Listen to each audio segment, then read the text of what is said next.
Hello, my name is Anaya. I am 25 years old. I'm from India, from Jaipur. Now I live in London. I came here 2 weeks ago. Everything is different. The air, the people, the sky. Even the silence feels new. The city is big and fast. The buildings are tall. The buses are red and loud. The sky is always gray. I came to study marketing, but also to learn English. I want to speak well. I want to feel strong. My first morning was cold. I wore my warmest scarf. I looked at my small room, and I felt very alone. I walked to a small cafe. People stood in a line. They spoke fast, too fast. I didn't understand much. The woman asked, "What drink?" I said softly, "Tea, please." She smiled a little. I smiled back, but nervously. I sat near the window. Outside, people moved quickly. Inside, my hands were shaking. I missed my home. But then I took a breath. I wrote one sentence. Today, I ordered tea, and I smiled a little more. The next day was Monday, my first class in London. I was excited and scared. I walked slowly to the school. The building was small and quiet. A woman smiled at the door. "Welcome," she said kindly. I felt a little better. Inside, I saw many students, all with different faces. Some smiled at me. That helped me breathe. Our teacher walked in. Her name was Ms. Lewis. She had short brown hair and a very warm smile. She said, "You can speak English." Her voice was calm and strong. "We will help each other." I believed her. We said our names aloud. "Anaya," I said, a little shy. "You are from India?" she asked. I nodded with a small smile. Other students were from everywhere. Brazil, China, Egypt, Spain. We were different, but the same. All learning. All a little nervous. Ms. Lewis said, "English is not rules, it's people. You don't need to be perfect. You just need to try." That sentence stayed with me. You don't need to be perfect. You just need to try. I wrote it in my notebook. On Tuesday, we talked about words. Ms. Lewis said, "Words are power." We all nodded quietly. Then one girl asked a question.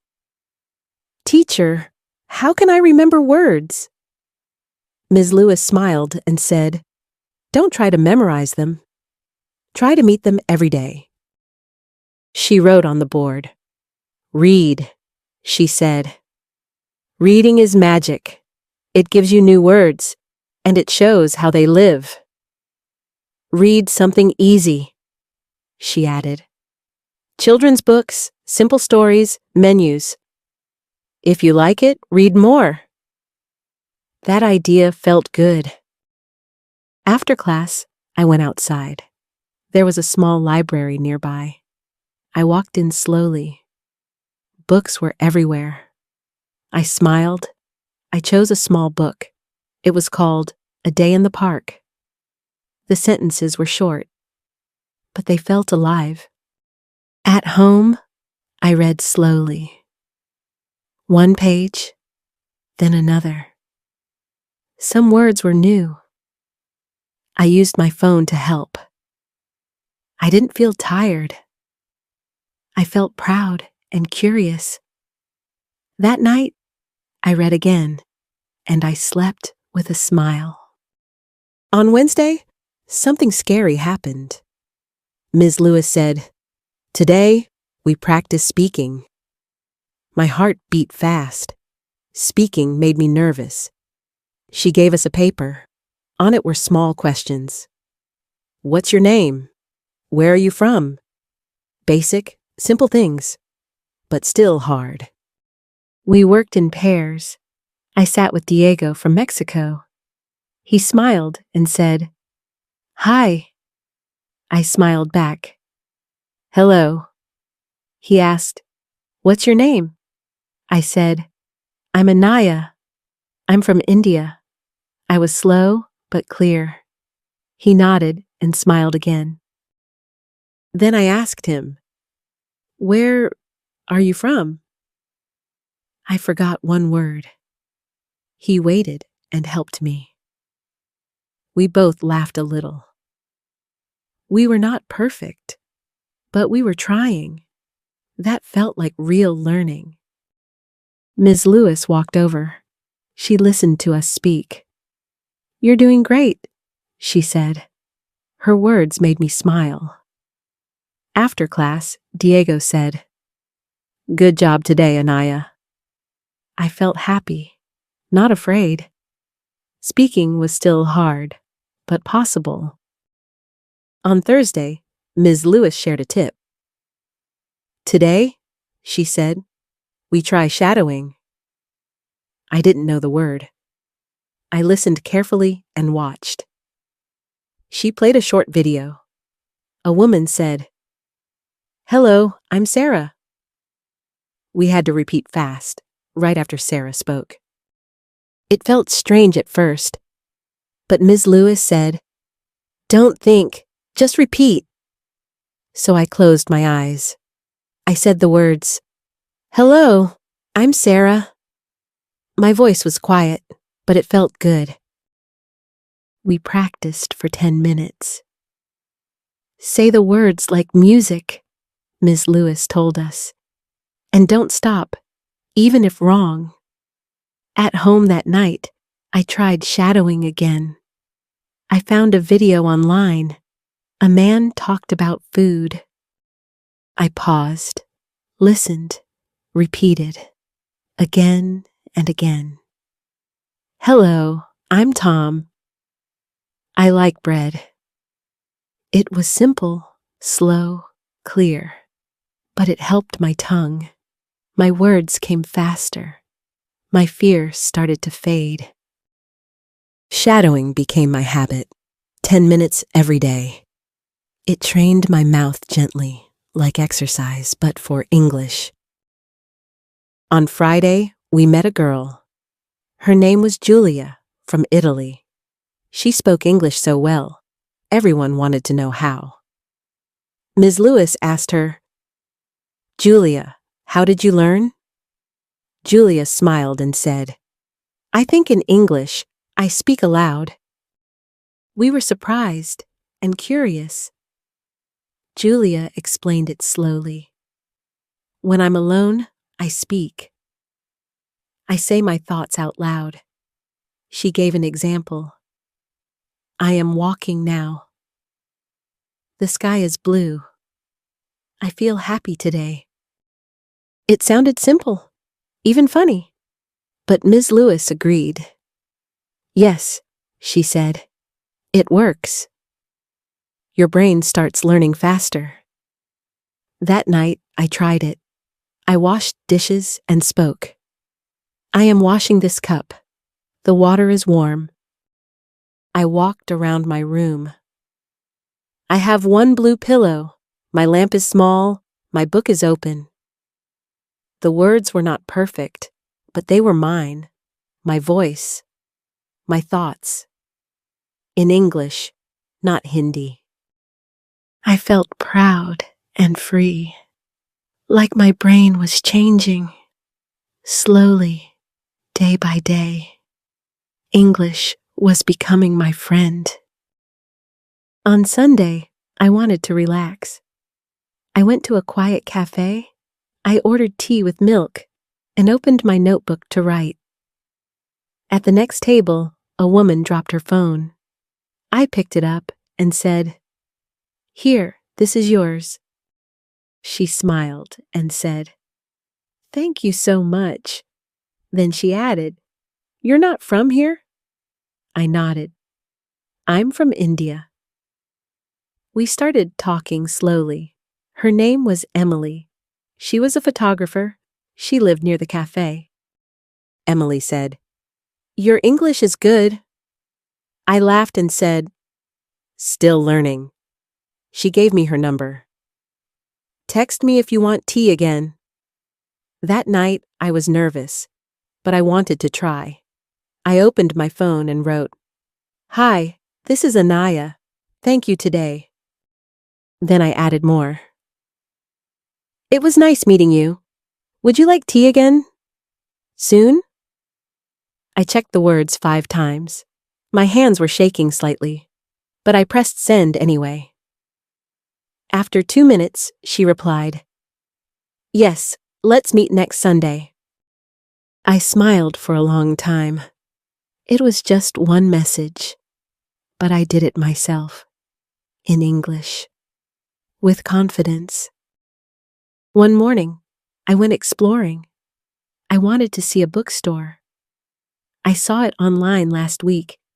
It was in a new neighborhood. I checked the map twice. I wrote down the address. I felt brave and excited. I took the subway alone. But when I got off, nothing looked like the photo.